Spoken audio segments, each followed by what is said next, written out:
The sun says, "The sun and the moon each stood in its place. By the light of your arrows they shall go forth, by the glow of your spearhead." The sun is a giant sphere of burning hydrogen and helium, comprising more than 99% of the total mass of our solar system. Temperatures at its core can reach 15 million degrees Celsius. Such heat would cause it to explode and scatter, were it not for its immense gravitational pull that holds it together, allowing it to release only heat energy, which is essential for all life on Earth. Clearly, this massive and brilliant server of God was created only in order to benefit the relatively diminutive dwellers on Earth, primarily mankind. In fact, sun in Hebrew is shemesh, a derivative of the word shamash, servant, referring to its role of serving mankind. With its gravity, it holds the Earth in perpetual orbit and provides for it. It nourishes all earthly life, warms the atmosphere, influences weather patterns, and marks the passage of time. It illuminates the darkness, stimulates the spirit, and gladdens the heart. Not surprisingly, the sun was the chief object of idol worship in ancient times. Even kings would prostrate themselves before it each morning, although idolatry contradicts the very purpose of creation, to reveal Hashem's presence in his world. He nevertheless showers his kindness upon the world by allowing the sun to shine. And in contrast to the sun worshippers, the Jewish people rise each morning, some as early as dawn, and bless Hashem, the fashioner of luminaries, for shining his goodness daily upon his creations. Shortly after the exodus from Egypt, Korach instigated a revolt against Moshe's leadership. The sages teach that in response to the disgrace of Hashem's righteous servant and prophet, the sun and the moon refused to shine, demanding instead that Hashem deal justice. Hashem admonished the sun and the moon sternly. Each day, people throughout the world bow down to you, yet you shine nonetheless, and do not protest for the sake of my honor. And now, you protest for the sake of flesh and blood?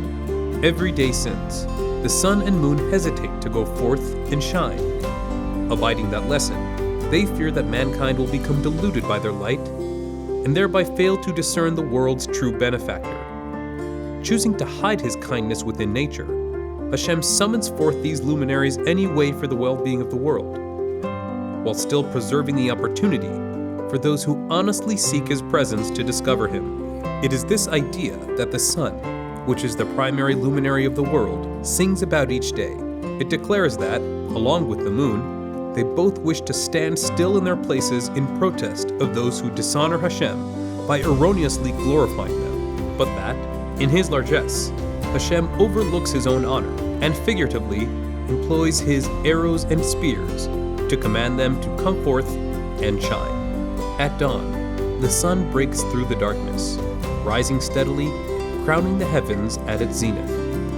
But then it descends, bowing westward, to the direction of the divine presence.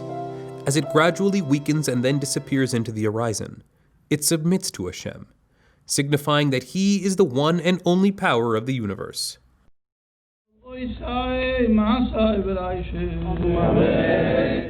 The sun above us is a constant reminder that Hashem is the ultimate light and the source of all goodness. For all of its blazing luster, it is only expressing a minute measure of Hashem's own divine magnanimous splendor. It is also symbolic of Hashem's Torah, which enlightens the world spiritually.